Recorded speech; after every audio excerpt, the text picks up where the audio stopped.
Jadi sebenarnya Allah tuh suka bingung dengan kalian itu. Nih yang Tuhan tuh lu apa gue? Kan gitu kata Allah. Ini masalah tauhid sebetulnya. Karena tauhid kita baru mengesahkan Tuhan, tapi tidak mengesah bersama Tuhan.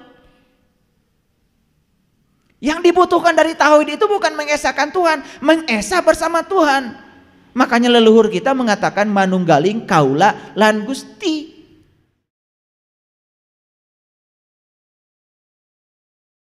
Kalau saya suruh memilih, satu, membiarkan kita menggunakan Allah untuk tujuan kita, atau membiarkan Allah menggunakan kita untuk tujuan Allah. Pilih mana? Ya, saya perjelas lagi. Membiarkan diri kita menggunakan Allah untuk tujuan kita, atau membiarkan Allah menggunakan kita untuk tujuan Allah. Pilih nomor satu atau nomor dua? Nomor dua ya.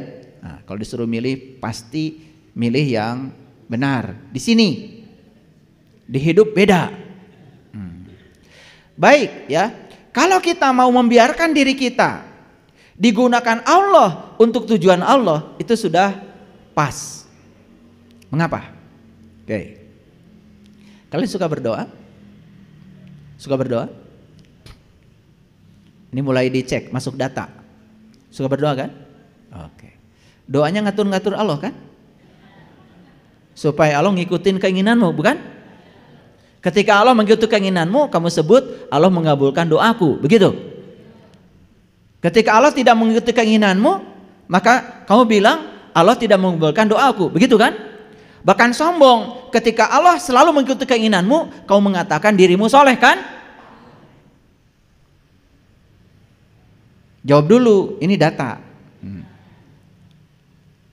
Begitu apa tidak? Ini data sudah berlawanan. Katanya membiarkan Allah menggunakan kita untuk tujuan Allah. Kenyataannya setiap hari kita berdoa kepada Allah, malah justru menggunakan Allah supaya Allah bisa digunakan untuk memenuhi tujuan kita. Begitu apa tidak? Ini sudah berlawanan. Dan ini sumber penderitaan kita. Berarti kita belum muslim dong. Betul nggak? Jadi sebenarnya Allah tuh suka bingung dengan kalian itu. Nih yang Tuhan tuh lu apa gue? Kan gitu kata Allah. Kita ini diciptakan Allah untuk tujuan Allah. Setelah kita diciptakan, malah kita sang pencipta diatur oleh ciptaan. Lucu bukan? Kita ini ciptaan loh. Dan Allah pencipta. Harusnya pencipta itu menggunakan ciptaan untuk kesenangan pencipta. Ini yang terjadi, kita ini sekarang statusnya sebagai ciptaan, tetapi mencoba mengatur pencipta untuk kesenangan ciptaan. Ini sumber penderitaan kita. Salah memaknai doa. Karena doa itu kalau ditanya semua orang, ini saya sudah survei. Jadi saya tanya 100 orang, ya, apa artinya doa? 100-100-nya mengatakan doa adalah permintaan. 100-100-nya mengatakan doa itu adalah permintaan. Padahal doa dalam bahasa Arab itu artinya adalah undangan. Doa itu artinya ajakan. Jadi sebenarnya berdoa kepada Allah artinya Allah tuh ingin disertakan, ingin diajak, ingin dirasakan kehadirannya. Karena beliau ada bersama kita, lebih dekat daripada urat nadi leher kita. Sayang keberadaannya tidak disadari oleh kita. Karena kita menganggap Tuhan itu ada di tempat yang jauh dan sedang kita atur-atur dari sini supaya dia ngikutin semua keinginan kita. Itu doa yang selama ini kita lantunkan, bukan? Padahal doa yang sebenarnya artinya adalah undangan, ajakan. Jadi Allah tuh hanya ingin disadari kehadirannya, disadari keberadaannya. Karena dia bersama kita. Buktinya adalah nafas kita. Itu wujud keberadaannya pada diri kita. Kenapa kita sering khawatir? Kenapa kita sering sedih? Karena ada ilusi keterpisahan kita dengan dia. Ini masalah tauhid sebetulnya. Karena tauhid kita baru mengesahkan Tuhan, tapi tidak mengesah bersama Tuhan. Yang dibutuhkan dari tauhid itu bukan mengesahkan Tuhan, mengesah bersama Tuhan. Makanya leluhur kita mengatakan manunggaling kaula lan Gusti. Kaula lan Gusti itu manunggal. Gitu. Sampai sini ngerti? Pilih yang mana tadi pertanyaannya? Yang nomor 2 kan? Berarti kita sudah memasuki judul ini. Kita sekarang siap sedia membiarkan Allah menggunakan kita untuk tujuan Allah.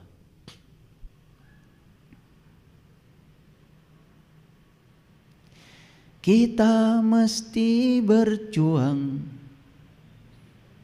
memerangi diri, bercermin dan teruslah bercermin. Tuhan ada di sini, di dalam jiwa ini. Berusahalah agar Dia tersenyum. Berusahalah agar Dia tersenyum. Du. Gitu kata Ebit. Jadi sebetulnya kita ini ciptaan harusnya berusaha setiap saat untuk membuat Sang Pencipta tersenyum. Begitu kata Ebit. Tapi kita nyanyi juga nggak ngerti karena nggak sadar. Padahal itu lagu pesannya dalam sekali. Diawali dengan kita mesti telanjang dan benar-benar bersih, suci lahir dan di dalam batin. Tengoklah ke dalam sebelum bicara, singkirkan debu yang masih melekat. Singkirkan debu yang masih melekat. Kenapa? Kita ini kan inginnya menggunakan Allah untuk membuat kita tersenyum. Bukan membiarkan diri kita dipakai Allah supaya Allah tersenyum. Makanya Nabi Musa ditegur sama Allah. Ini hadis kursi yang paling saya kagumi. Saya ulang-ulang di setiap kajian saya. Hai Musa, kenapa ketika aku sakit engkau tidak menjenguk aku? Apa kata Musa? Bagaimana kau sakit ya Allah? Tetanggamu yang sakit Musa. Tetanggamu yang sakit. Dan kalau kau menjenguk tetanggamu, berarti kau menjenguk aku. Jadi kalau kita menjenguk tetangga kita yang sakit, maka Allah mengatakan itu kamu sudah menjenguk aku. Berarti Allah tinggal di tetangga yang sakit. Ini artinya apa? Ini artinya Allah itu ingin supaya kita ini menjadi kepanjangan tangannya untuk menyampaikan cinta kasihnya kepada orang-orang yang butuh pertolonganmu di sekitarmu. Lucu bukan? Allah yang gaib disembah terus, tetapi tetangga kita yang kelaparan kita tidak pedulikan. Anak-anak yang putus sekolah tidak kita pedulikan. Lihat anak kita sepatunya bagus, sepatu anak tetangga itu sudah compang-camping, kita tidak mau membelikan. Tetapi kita selama ini mengatakan diri seakan-akan paling soleh. Padahal soleh seseorang itu dilihat dari apa? Kepekaan dia terhadap lingkungan.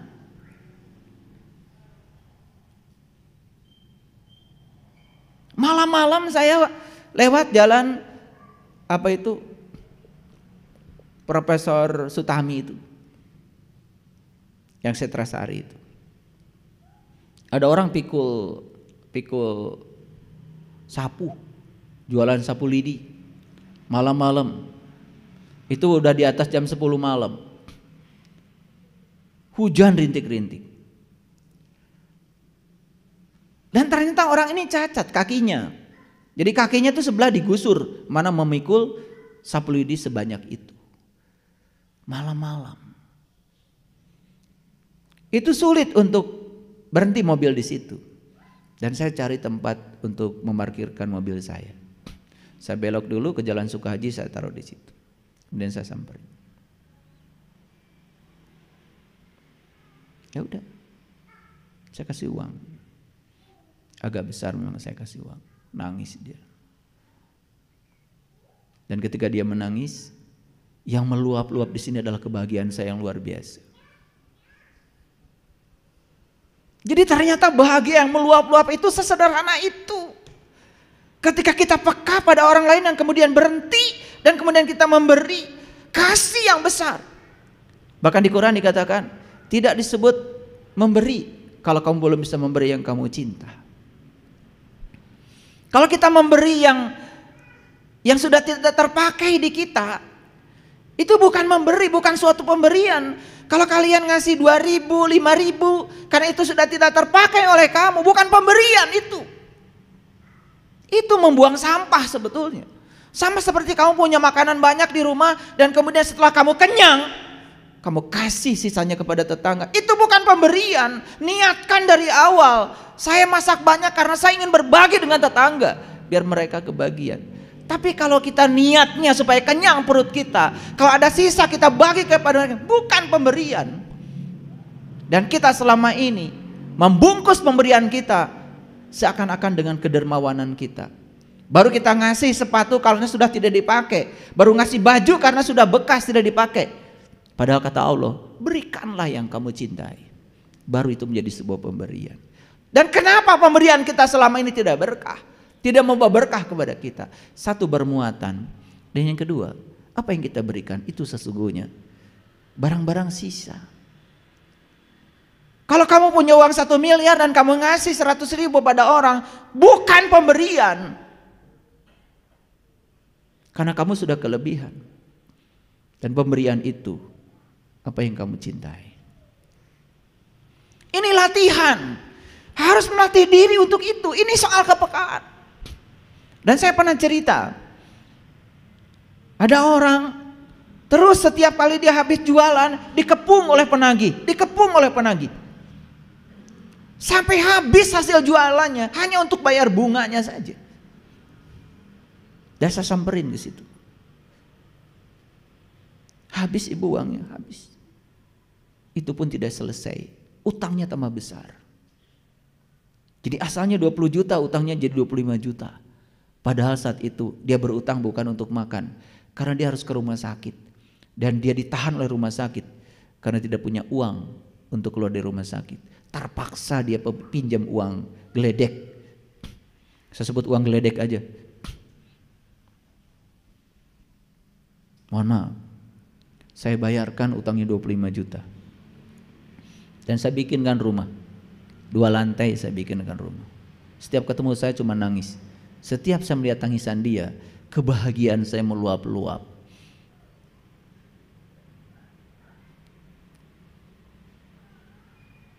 Makanya pemberian yang luar biasa yang dinilai oleh Allah adalah kamu tetap memberi walaupun saat itu kamu susah. Kalau pemberian saat kamu sedang berkelimpahan itu sangat biasa, tapi kamu bisa memberi walaupun kamu susah. Di situ nilai pemberian itu yang sangat luar biasa. Saya membangunkan rumah dia bukan karena saya sudah berkelimpahan, tetapi karena saya melihat dia lebih butuh daripada saya. Itu saja. Dan agama itu praktek, bukan hanya teori. Mohon maaf, saya didatangi Pak Lurah, dan Pak Lurah mengatakan, saya percaya katanya dengan ceramah-ceramahnya Anda. Bilang sama saya, karena Anda sudah mempraktekkan apa yang Anda ceramahkan. Dan sekarang Pak Lurahnya setiap hari nonton YouTube saya. Karena saya tidak menganjurkan orang berbuat baik, tapi saya memberi contoh bagaimana berbuat baik. Menganjurkan orang lain berbuat baik itu sangat mudah, tapi memberi contoh kebaikan itu yang kurang sekarang ini. Tidak ada keteladanan, tidak ada energi. Pertanyaan saya selanjutnya, tolong dijawab. Siapa yang berhak merumuskan tujuan hidup manusia? Manusia atau Allah? Siapa? Siapa yang berhak merumuskan tujuan hidup? Manusia atau Allah? Masih bingung. Manusia atau Allah? Kalau gitu saya kasih contoh dulu. Ada orang bikin laptop, berarti laptop ini ciptaan. Si pembuat laptop sang pencipta. Yang bisa merumuskan tujuan laptop ini dibuat siapa? Laptop atau pencipta laptop? Pencipta, jelas. Gak mungkin laptop merumuskan tujuan dia. Jadi yang berhak merumuskan tujuan hidupnya manusia, itu manusia atau Allah? Allah, setuju? Kita direncanakan Allah datang di sini. Kita ini akan menjalankan misinya Allah datang di sini. Tapi apa yang terjadi? Sampai di sini kita membuat rumusan-rumusan tujuan hidup baru yang berbeda dengan rumusan tujuan hidup yang Allah bikin. Itulah yang terjadi, tabrakan rumusan tujuan hidupmu dengan rumusan tujuan Allah. Makanya kamu setiap hari hanya protes, menolak, tidak bisa menerima kenyataan yang terjadi. Padahal kata Allah, apa yang kamu sebut buruk, siapa tahu itu baik bagimu. Dan apa yang kamu sebut baik, malah siapa tahu itu buruk bagimu. Dia yang maha tahu akan memilihkan yang terbaik buat kita. Cuman kita masih terjebak oleh pikiran kita yang dangkal. Ini sumber penderitaan semua manusia. Di sini tabrakan tujuan. Jadi makanya kita kembalikan sekarang. Mari kita tanya sama Allah. Ya Allah, kalau begitu apa tujuan Engkau menciptakan aku? Untuk apa aku dihadirkan di sini? Itu harus ketemu jawabannya. Begitu ketemu jawabannya kita praktekkan. Percayalah sama saya. Berkah semesta akan mengalir tanpa batas.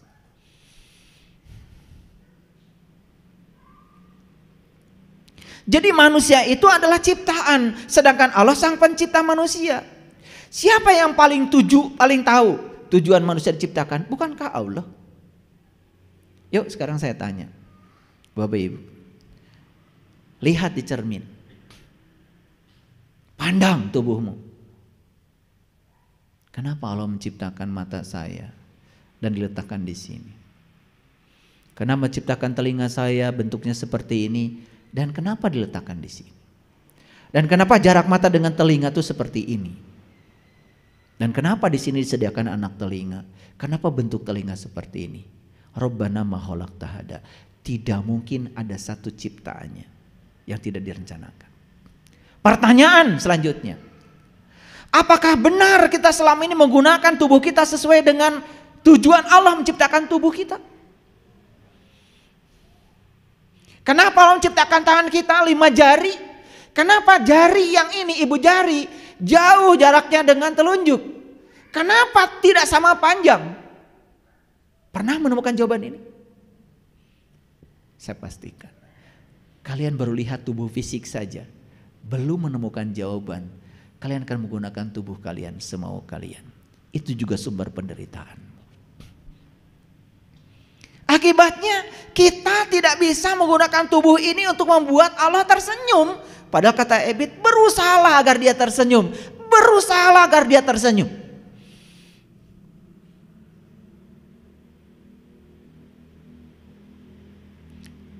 Hadirin, dari ujung rambut sampai ujung kaki ini, kalau kalian tahu rahasianya, semua Allah ciptakan ada maksudnya. Dan satu tujuan Allah menciptakan tubuh ini, untuk mengenali dia, untuk menyaksikan dia, untuk melihat dia, untuk bertemu dengan dia. Makanya dalam hadis qudsi Allah mengatakan, kuntu kanzan mahfian wa ahbabtu an urifa fa khalaqtu khalqan. Aku adalah suatu perbendaharaan yang tersembunyi dalam dirimu, lalu aku ciptakan tubuhmu. Karena dengan tubuh itu kalian dapat mengenali aku.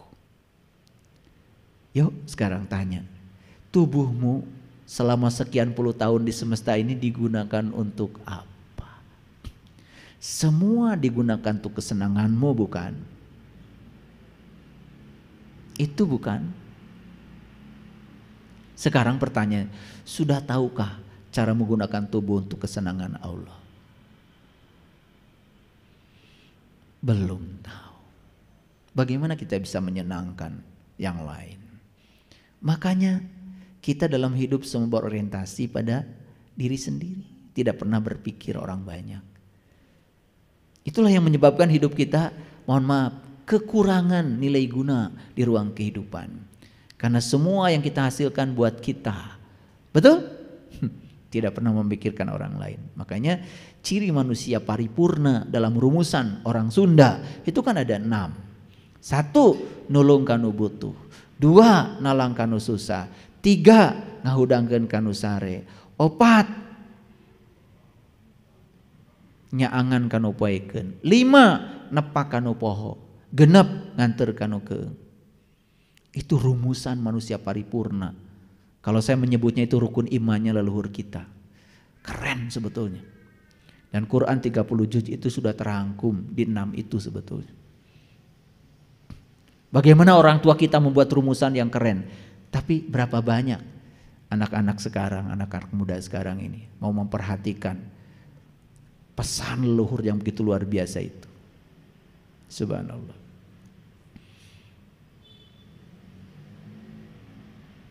Jadi kita simpulkan dulu.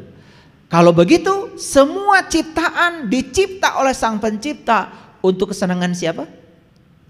Untuk kesenangan Sang Pencipta. Jadi sekarang gimana caranya kita menggunakan semua berkah dari Sang Pencipta itu untuk kesenangan Dia? Oke? Mulai dari mana? Mulai dari mempertanyakan, untuk apa aku ada di sini? Kenapa tubuhku begini? Kenapa tubuhku beda dengan tubuh gajah? Kenapa tubuhku beda dengan tubuh kambing? Itu kalau pertanyaan itu dianggap konyol orang biasa. Tapi kalau orang yang luar biasa mempertanyakan itu, dia akan menemukan jawabannya. Sampai suatu saat dia akan ketemu, oh ternyata menjadi manusia itu adalah hak istimewa. Karena apa? Hanya dengan tubuh ini kita bisa mengantarkan sang jiwa untuk pulang memenuhi ayat innalillahi wa inna ilaihi raji'un. Itu singkat penak